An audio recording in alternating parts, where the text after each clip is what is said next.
তবে একটু বড় হওয়ার পর থেকে মনে হতো যে রান্না দিয়ে হয়তো কিছু করা যায়। আর রান্না দিয়ে আমরা অনেক কাজ করছি। আসলে আমার সবসময় বাংলাদেশি খাবারই রান্না করতে ভালো লাগে, এবং বাংলাদেশের বিভিন্ন আঞ্চলিক রান্না, তারপর আমার মার কাছে যেসব রান্না শিখেছি বিশেষ করে সেই রান্নাগুলো বেশি ভালো লাগে। আমার অনেক দিনের ইচ্ছা ছিল যে আমার একটা মানে বাংলাদেশি একটা রেস্টুরেন্ট খুলবো যেখানে বাংলাদেশি খাবার থাকবে। তাই সেই স্বপ্নটা আর কি ছোট্ট করে সফলতার মুখ দেখেছে বাংলার থালা নামে এই রেস্টুরেন্টটা যখন খুললাম।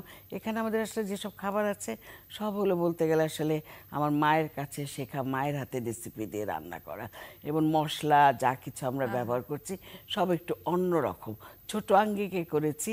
কিন্তু মানে যারাই আসছে খাচ্ছে সবাই বলছে যে আমরা বাড়ির স্বাদ পাচ্ছি। এটাই আমি চাচ্ছিলাম আসলে। এবং এই যে ছোট করে আপনি বলছেন যে ছোট করে শুরু করে সফলতার মুখ দেখছে, এই রেস্তোরাঁ একদিন আরো বড় হবে, কলেবর বাড়বে। আপনি যেটা বলছিলেন যে মায়ের কাছ থেকে শেখা বা মায়ের হাতে রান্নাগুলো নেয়, এই মায়ের কাছ থেকে শেখা বা মায়ের হাতে রান্না বলেই আপনার একটি অনুষ্ঠান রয়েছে। আমরা বেশ কিছুদিন আগে কেকা ফেরদৌসীর রান্নার 25 বছর উদযাপন করেছি, এবং সেই 25 বছরে কিন্তু অনেক সফলতার প্রসঙ্গ উঠে এসেছে, শুধুমাত্র বাংলাদেশে বলে নয়, বাংলাদেশের বাইরে দেশ বিদেশের রান্না, মনোহর ইফতার, এরকম আরো অনেক কিছু রয়েছে। তো অভিজ্ঞতা তো শেষ নেই আপনার সেখানে। না আসলে মানে যখন থেকে রান্নার প্রোগ্রাম করছি সবসময় আমরা চেয়েছি যে, বিশেষ করে আমি নিজেও চেয়েছি যে একটু অন্যরকম রান্না করতে। যে শুধু বললাম না যে আজকে খিচুড়ি রান্না করছি, খিচুড়ি এইভাবে রান্না করে। আমি মানে আজ পর্যন্ত মনে হয় এমন কোনো অনুষ্ঠান করিনি। মানে যখনই যে রান্নার অনুষ্ঠান করি বিভিন্নভাবে করছি। যেমন এই সপ্তাহে আজকে আমার জন্মদিন, আগামীকালের পরের দিন 22শে শ্রাবণ। 22শে শ্রাবণে আমরা ঠাকুরবাড়ির রবীন্দ্রনাথের প্রিয় রান্না দেখাবো। তারপরে আমাদের জাতির পিতা বঙ্গবন্ধু শেখ মুজিবুর রহমান, ওনার মৃত্যুবার্ষিকী 15ই আগস্ট।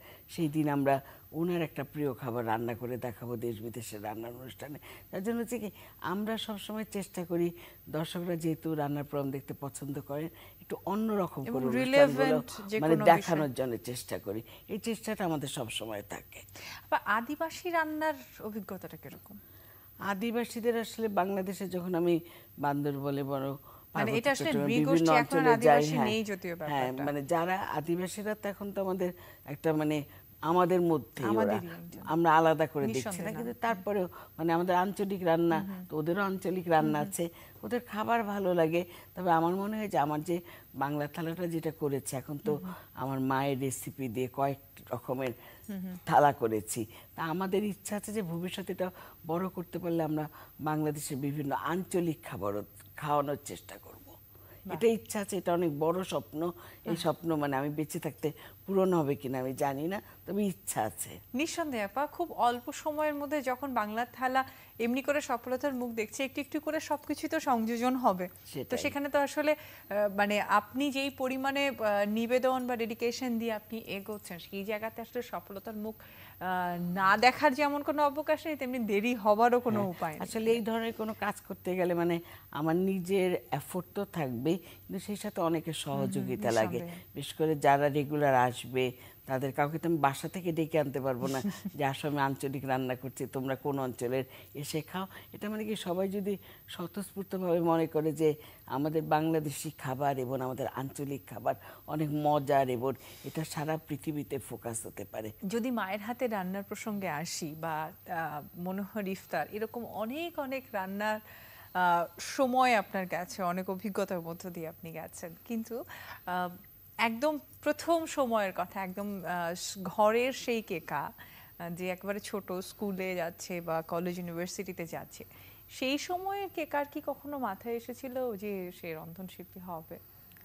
আসলে মানে আমি সবসময় কেউ জিজ্ঞেস করলে যেটা বলে আজকেও বলবো যে মানে আমার একটু বড় হওয়ার পর থেকে, মনে করো 5-6-এ যখন পড়ি তখন থেকে রান্নার ন্যাক, এবং মনে হতো যে বড় হয়ে রান্নার কিছু করব। তবে সেটা একদম যে ওই 6-7 বা 5-এ থাকতে যে মনে হতো যে অনেক কিছু করব সেটা মনে হতো না। তবে একটু বড় হওয়ার পর থেকে মনে হতো যে রান্না দিয়ে হয়তো কিছু করা যায়। আর রান্না দিয়ে আমরা অনেক কাজ করছি, এবং আমাদের আসলে প্রপারভাবে যদি বাংলাদেশে শুধু রান্না না, আমি বলবো সাথে একটা কথা যে আমরা যে যেই ক্ষেত্রে কাজ করছি, তো তুমি উপস্থাপনা করছো, ভালো করে করো, সবাই এপ্রিসিয়েট করে, তোমার ভালো লাগে।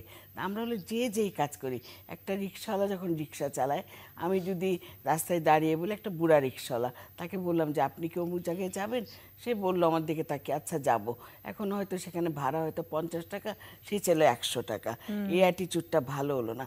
তা আমি বলি যে আমরা যে যেই কাজ করছি, রিক্সাওয়ালাও সে কৃষক হতে পারে, গায়ক গায়িকা হতে পারে, নায়ক নায়িকা যে হতে কোনো পারে, অবস্থার হতে মানে পারে। আমরা যদি আমাদের অবস্থানে শক্ত থাকি এবং ঠিক মতো কাজ করি, তাহলে আমরা যে সোনার বাংলার আসলে স্বপ্ন দেখি, সেই সোনার বাংলা পেতে কিন্তু আমাদের খুব একটা দেরি হবে না।